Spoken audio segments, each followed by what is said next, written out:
The next speaker is the Honourable Dicitello.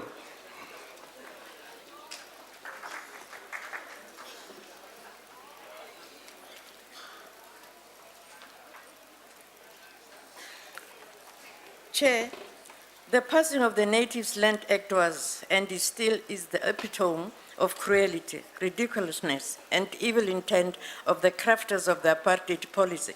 Reserving 7% of agricultural land for 67% black population was just ridiculous. Yes, it was passed in Parliament. I presume in a house like this, albeit only white, could it be none of those that debated in this piece of legislation then? None of them saw it for the evil that it was. Could it be that the voice of reason was for faint that it became a whisper amongst nationalists who were hell-bent on ensuring perpetual slavery of the black? It is so obvious that there always exists a possibility that the majority is not always right.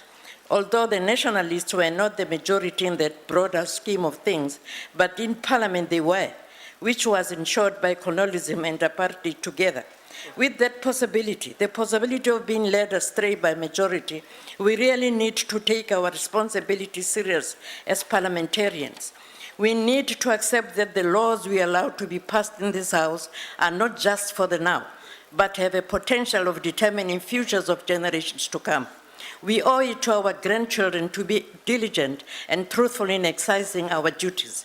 We owe it to our grandchildren to handle these responsibilities with integrity. Now, in 2013, we need not pretend that we are a happy rainbow nation. We are not, and that is not necessarily a bad thing. Even in this House, we need not pretend such, but we need to be sensitive to our historical backgrounds and acknowledge them as such. Those that were privileged by the pieces of legislation, such as the Land Act, need to accept that their opinions are influenced by such privileges. Similarly, it is absolutely pointless to sit here bickering about the past without necessarily addressing the issues and ensuring that the atrocities of the past never befell our country. We need to stop defending such ridiculous legislations, such as the one we are debating.